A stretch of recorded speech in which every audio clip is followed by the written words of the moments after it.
রথযাত্রা। শুভ রথযাত্রা। চলুন আজকে কি কি করছি সারা দিন সেটা আপনাদের সাথে শেয়ার করব। আমার একদম সময় নেই, অফিস যেতে হবে, অতএব কথা হবে পরে, ঠিক আছে? রান্নার তোড়জোড় শুরু করে দিয়েছি। এখানেও জল বসিয়েছি আর এখানেও জল বসিয়েছি, দুটোতেই আমি এখন রান্না করব। এটার মধ্যে যে জলটা বসিয়েছি সেটা আমি দেখাচ্ছি কি করব। আগে প্রথমে এর মধ্যে আমি ধোয়া সবজিগুলো দেব। সবজিগুলোর মধ্যে রয়েছে কুমড়ো, ঝিঙে, কাঁকরোল, মিষ্টি আলু। এই দিয়ে এখন আমি সবজিগুলো সেদ্ধ করব। তাহলে চলুন এগুলো দিয়ে নিই।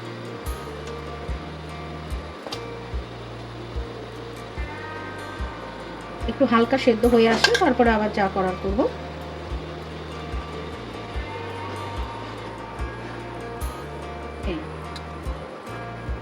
দিয়ে দিচ্ছি সামান্য পরিমাণে হলুদ আর দিয়ে দিচ্ছি একটু নুন। এই যে আন্দাজ মতো নুন একবারেই দিয়ে দিচ্ছি। একটু নাড়াচাড়া করে দিই যাতে নুন আর হলুদটা সব কিছুতে খুব সুন্দরভাবে লেগে যায়। এবার এটা একটু সেদ্ধ হোক। সেদ্ধ না হলে এই মুহূর্তে আমার এখন কোনো কাজ নেই, শুরু হবে। সেদ্ধটা হোক, এটা ঢাকা দিয়ে দিলাম। এবার আমি এই যে জলটা ফুটছিল এটার মধ্যে এই যে চাল ডাল আমি ধুয়ে নিয়েছি সেটা দিয়ে দিচ্ছি।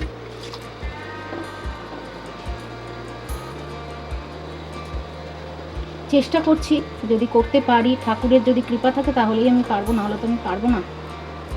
উনি পারলে উনিই পারবেন এর মধ্যে স্বাদ আনতে, যদি ওনার ইচ্ছা হয় যে উনি এইভাবে আমার হাতে খাবেন তাহলে নিশ্চয়ই উনি হয়তো এই প্রসাদ গ্রহণ করবেন।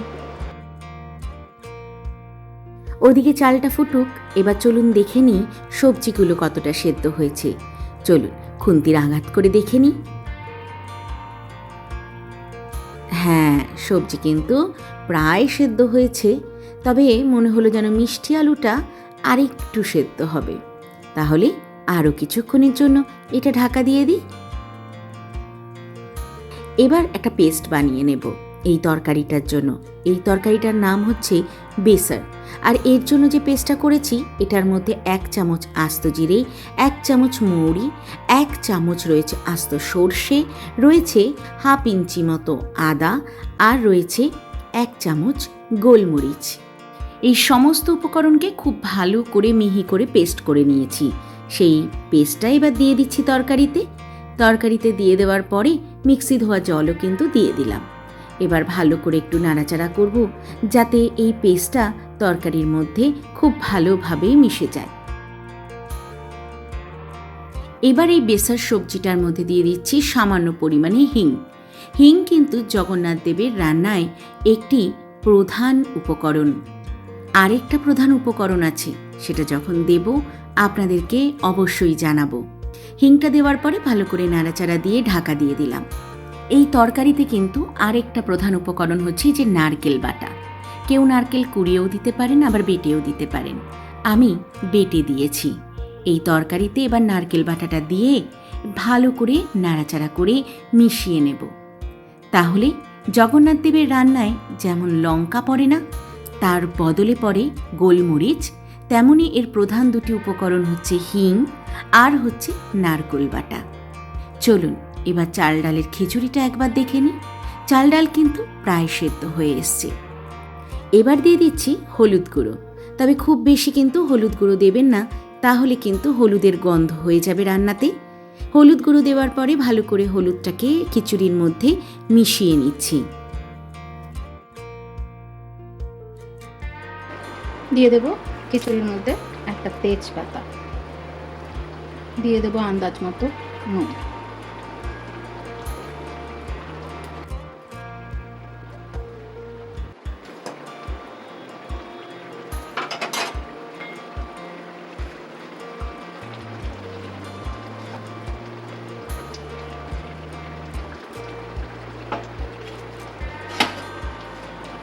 দিয়ে দিচ্ছি তরকারিতে গুড়। এই সময় খিচুড়ি যেহেতু ঘন হয়ে যাচ্ছে তাই বারবার নাড়তে হবে, না হলে তলায় লেগে যেতে পারে। ওদিকে তরকারি কিন্তু একদম রেডি হয়ে গেছে, গুঁড়ো গলে গেছে আর তরকারি ঘন হয়ে গেছে। চলুন গ্যাসটা অফ করে দিই। তবে আরও একটা উপকরণ এই তরকারিতে দিতে হবে। এবার খিচুড়িতে একটা পেস্ট দিতে হবে। এর জন্য রয়েছে 1/2 চামচ মতো জিরে, 1/2 চামচ মৌরি, রয়েছে 1/2 ইঞ্চি আদা, 1/2 চামচ গোলমরিচ। সেটাকে খুব ভালো করে জল দিয়ে পেস্ট করে খিচুড়িতে দিয়ে দিলাম। এবার খিচুড়িতে ভালো করে নাড়াচাড়া করে নেব। আগেই বলেছি কোনো লঙ্কার ব্যবহার হবে না। আর দিয়ে দিতে হচ্ছে এখানে নারকোল বাটা। আপনারা চাইলে নারকোল কোড়াও দিতে পারেন। নারকোল বাটাটা দেওয়ার পরে ভালো করে নাড়াচাড়া করে নিচ্ছি। এবার খিচুড়িটাকে একটু সামান্য কিছুক্ষণের জন্য ফুটতে দিতে হবে। এবার এতে দিয়ে দিতে হবে সামান্য পরিমাণে গুড়। জগন্নাথ দেবের রান্নায় কিন্তু চিনির ব্যবহার হবে না, সেখানে গুড়ের ব্যবহার হবে, তাই গুড় দিয়ে দিলাম। এবার গুড়টা যাতে ভালো করে গলে যায় খিচুড়ির মধ্যে ভালো করে নাড়াচাড়া করে নিলাম। খিচুড়িতেও আমি কিন্তু হিং দিয়ে দিলাম। হিংটা দেওয়ার পরে ভালো করে নাড়াচাড়া করে নিচ্ছি। খিচুড়ি আমার প্রায় রেডি। আর একটা উপকরণ দুটো রান্নাতেই পড়বে, সেইটা চলুন দিয়ে নিই। আগে দিয়ে দিচ্ছি ঘি। আগেই বলেছিলাম একটা উপকরণ তরকারিতেও বাকি আছে, এইটাই দিয়ে দিলাম ঘি, দুটোতেই আন্দাজ মতো। খিচুড়িটা একবার নাড়া দিই, একদম রেডি। নারকেলের টুকরোগুলো পড়ে গেছে, ওগুলো মিক্সিতে আর হয়নি আর কি। ওগুলো জগন্নাথদেবকে দেওয়ার সময় তখন একটু দেখে দিতে হবে, খেতে অসুবিধা হবে প্রভুর মুখে পড়লে। চলুন, রান্না কিন্তু একদম কমপ্লিট। এবার গ্যাস বন্ধ, ঢাকা দিয়ে দেবো। এই আজকে দুপুরের ভোগে কিন্তু আমি এটাই দেবো। সন্ধ্যেবেলা আমি একটু মালপোয়া করে দেওয়ার ইচ্ছা আছে। এই ঘিটাকে একটু নাড়াচাড়া করে নিলাম।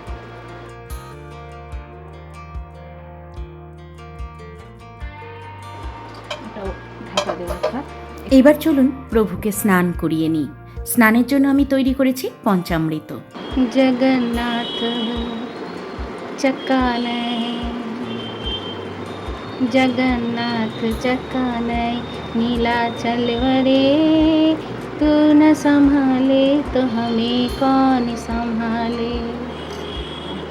जगन्नाथ चकानय, नीलाचल वरे, तू न संभाले तो हमें कौन संभाले।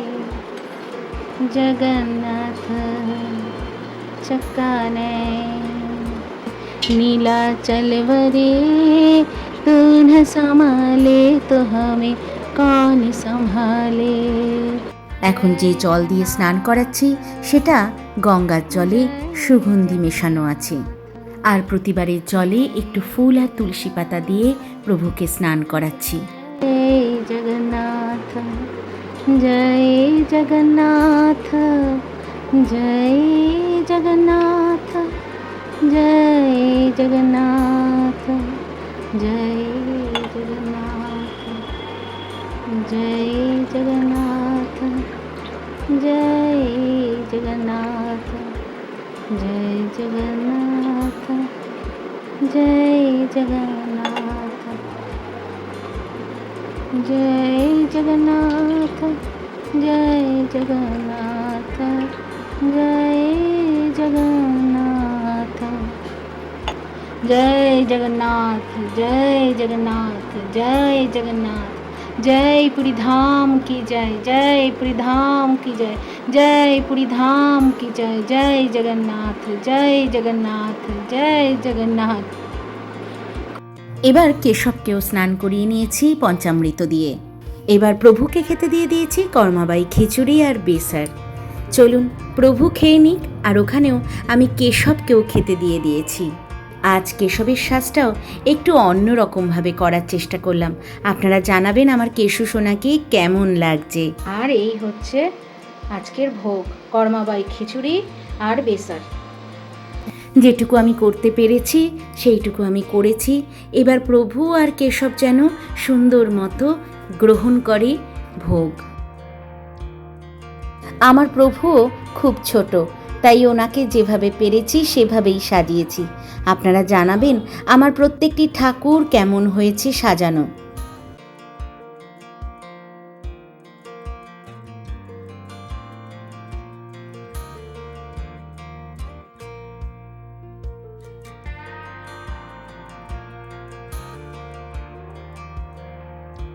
ওরা সবাই খেয়ে নিক, আমার কেশুও খেয়ে নিক, জগন্নাথ দেব খেয়ে নিক, সবাই খেয়ে নিক, তারপরে আমি আবার বিকেলের জন্য ব্যবস্থাপনা করব। বিকেলে বলতে আমি একটু ক্ষীর আর মালপোয়া করব। চলুন, এখন করছি সন্ধ্যাবেলার জন্য ক্ষীর। তো ক্ষীরের জন্য এই যে দুধটা যখন জাল বসিয়েছি, একটু আমি ক্ষীরটা করি রাবড়ি টাইপের।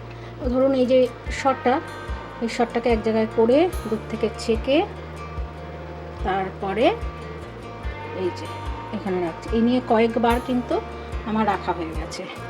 এরকমভাবে দুধটা সমানে ফুটতে থাকবে আর আমি দুধের শটটা নিয়ে এখানে জমাবো। তারপরে গিয়ে করব ক্ষীর একদম লাস্ট। আর এইখানে ভিজিয়ে রেখেছি এই যে আটা আর সুজি।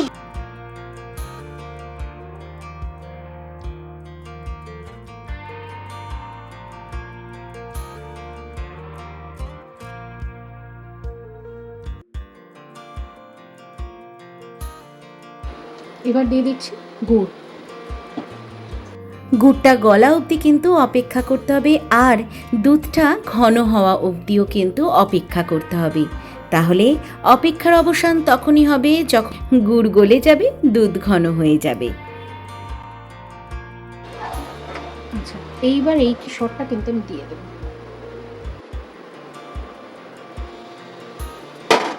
এবার এই স্বরগুলোকে ভেঙে ভেঙে দিতে হবে, যাতে দুধের মধ্যে স্বরগুলো একটা রাবড়ি টাইপের টেক্সচার নিয়ে আসে। তার জন্য কিন্তু অপেক্ষা করতে হবে, আর দুধকে টকবক করে ফোটার জন্যও কিন্তু সময় দিতে হবে। এবার গ্যাস কিন্তু আমি বন্ধ করে দেবো।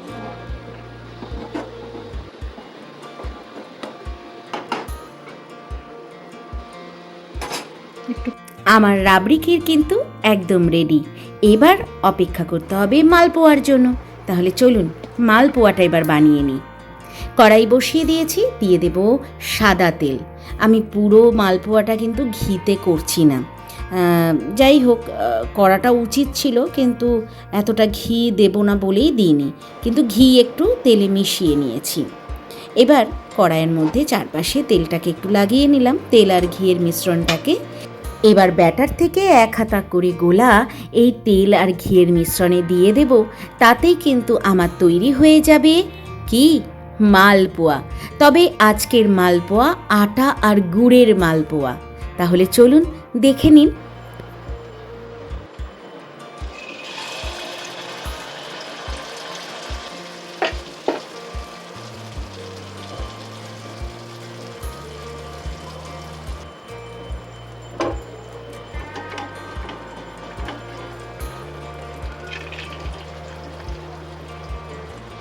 মালপোয়াটা লাল লাল করে ভেজে নেব, তাহলে তার জন্যও তো অপেক্ষা করতে হবে। তবে প্রায় ভাজা হয়ে গেছে। এবার একটু এপিটোপিট করে তেলের মধ্যে একটু কড়া আছে ভেজে নিয়ে তুলে নেব। চলুন তুলে নিই, আর এখন প্রভু আর কেশবকে ভোগ দেব। এই যে আমার কেশব সোনা, ওকে আমি খেতে দিয়ে দিয়েছি। এটাই কিন্তু আজকের ওর রাতের খাবার, সন্ধ্যের খাবারও। আজকে সারা দিন খুব টায়ার্ড, সারা দিন ধরে চলেছে প্রভুর সেবা। এখন এই অবধি, এবার কেশবকে শয়ন দিয়ে দেবে, পরে ওর বাবা। এখন কেশব খাওয়া দাওয়া করে নিক। তাহলে আজকের ভিডিও এই অবধি, দেখা হবে নেক্সট ভিডিওতে। আপনারা সবাই ভালো থাকবেন, সুস্থ থাকবেন, আর অবশ্যই আনন্দে থাকবেন। রথযাত্রার শুভেচ্ছা আরও একবার আপনাদের জন্য। শুভরাত্রি। আমাদের ভিডিও নিশ্চয়ই ভালো লাগছে, তাহলে দেরি করবেন না, লাইক, শেয়ার, সাবস্ক্রাইব করে দিন।